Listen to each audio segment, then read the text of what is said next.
What's up, Tailgaters? You're in the booth with Tailgate Nate today. Welcome to my channel. Opening day for my hockey team. That's why I got Columbus Blue Jacket stuff on. But we are here to continue with Week 7 preview and predictions. And let's talk about the matchup happening in the ACC that's going to take place in Chapel Hill this weekend. We got the 25th ranked Miami Hurricanes looking to bounce back after that guffaw from last week. And they are going to be taking on the North Carolina Tar Heels. Both of these teams are looking to get into the higher rankings of ACC contention. One of them trying to get back there, one of them trying to assert themselves as such. Should be a fun one from Chapel Hill. We're going to dive into it here in just a little bit.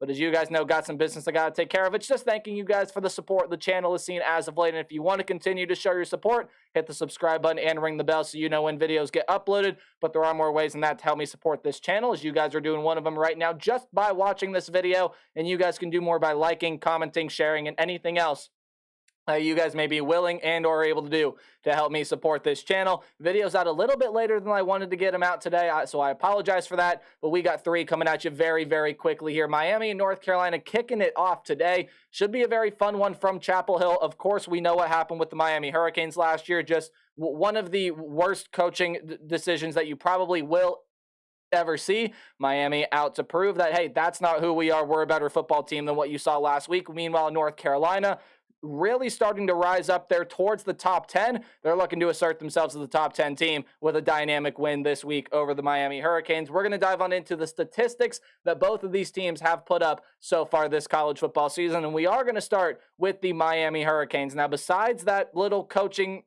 mistake from last week that ended up leading to the fumble that led them to lose that game last week, this Miami team has been really, really good throughout the entirety of this season. Tyler Van Dyke is looking really, really good for the most part as the quarterback of this team. 1,330 yards, 12 touchdowns, 4 interceptions, just around 10 yards per completion. The offense is averaging 39 points per game. They're averaging over 500 yards per game. The third down offense has been fantastic. They are not allowing teams to get back to Tyler Van Dyke, only allowing teams to get 1 sack per game on Tyler Van Dyke. And just overall, in general, this is an offense that has looked really, really good so far. They're doing it on the ground as well, over 200 yards.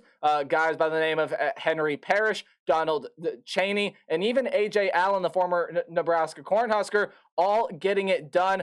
You have a guy by the name of Mark Fletcher as well. And then in limited carries, Chris Johnson, all of those guys averaging at the very minimum 5.1 yards per carry, and all of them have at least 1 touchdown on the season. Again, they have a lot of weapons through the air as well. Xavier Restrepo, Jacoby George, Colby Young are the big three there, and then there are some guys that have had limited playing time but have made some big impacts there as well. It's Miami offense that has looked really, really good, and a defense that has looked pretty good for the most part here as well. Now, the offense has struggled at times at holding onto the football, and of course, not to keep harking back on it, but we did see that last week against the Georgia Tech Yellow Jackets. The defense, however, is forcing takeaways, is generating pressure, and this rush defense, statistically, right now, is the best in the entire country. They only allow 58.2 yards per game, and a lot of credit gets given to what the Miami Hurricanes are doing up front on the defensive end, only allowing teams to gain 268.4 yards per game. That's one of the best marks in the entire country as well. Statistically,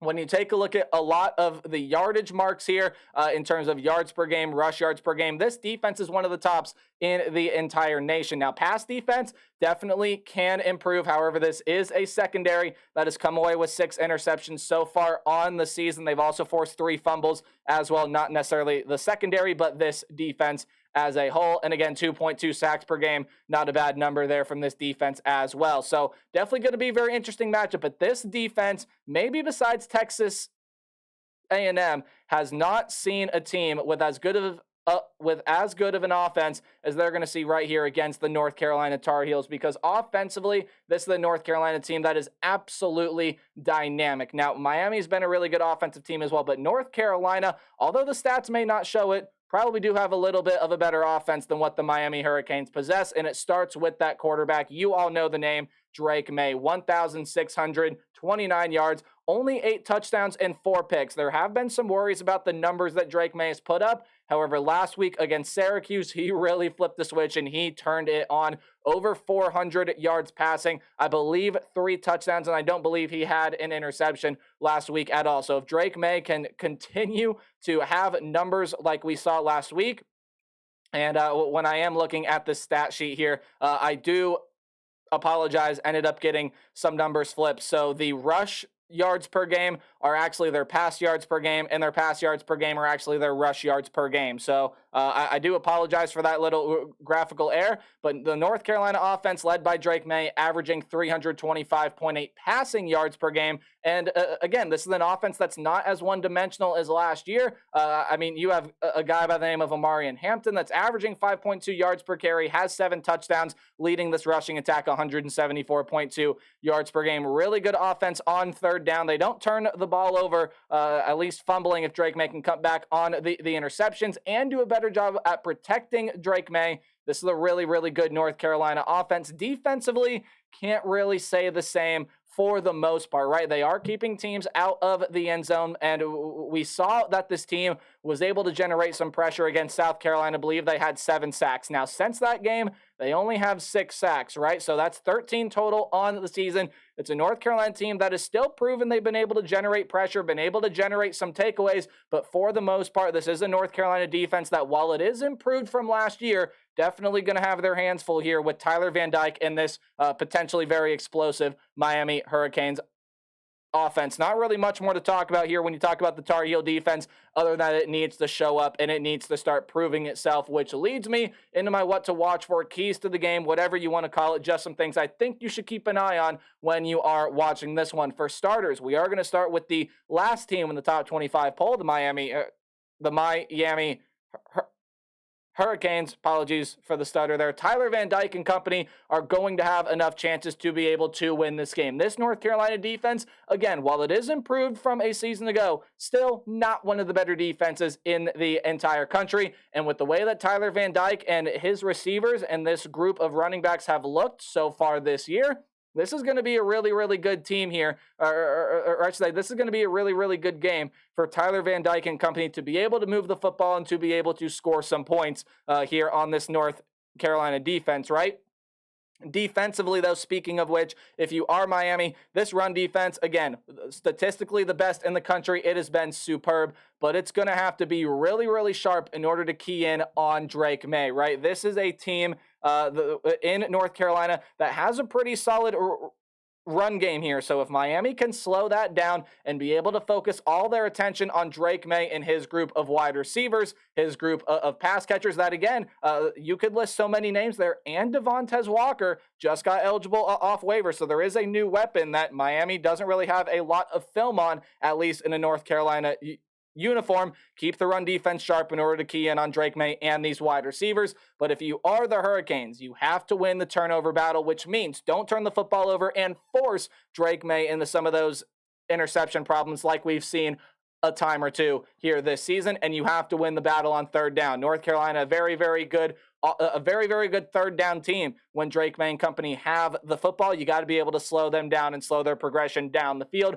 which leads me into my keys for the North Carolina Tar Heels. 1, Drake May is going to make plays through the air, and I also believe he's going to make plays on the ground here in this game as well. He does have 52 carries, 174 yards, and 4 touchdowns here this season on the ground. Now, through the air, you'd like to see that touchdown number get better as well, but with all the weapons that he has, including the extra one that he has now with Devontae Walker, who may very well prove to be the best threat that North Carolina has here, Drake May, I think, is going to have a stellar game. You saw what he did last week against the Syracuse Orange, over 400 yards passing, was a really, really dynamic threat, really any way you cut it. I think he's going to continue that play here in to this week and is going to lead this Miami defense to kind of be wandering all over the field. Now, this Miami defense will have their moments specifically in the run game. The running backs for North Carolina are going to struggle, yet I do think that Hampton may, even a guy like British Brooks, if he happens to get his fair share of carries in this game, they're going to have their moments. I think they're too dynamic to not be able to have one or two, maybe even 3 or 4 really, really good runs against this Miami rush defense that, again, has been really good this year, but the running backs for the Tar Heels will have moments. But it is time for this defense to step up. Can it slow down Tyler Van Dyke? Can it slow down all the weapons that Miami has? Can it come up with third down stops? Can it come up with some turnovers to be able to flip the script and give North Carolina the extra possession? Leads me into my prediction here. North Carolina is the favorite in this game, and I am also leaning the way of the Tar Heels here.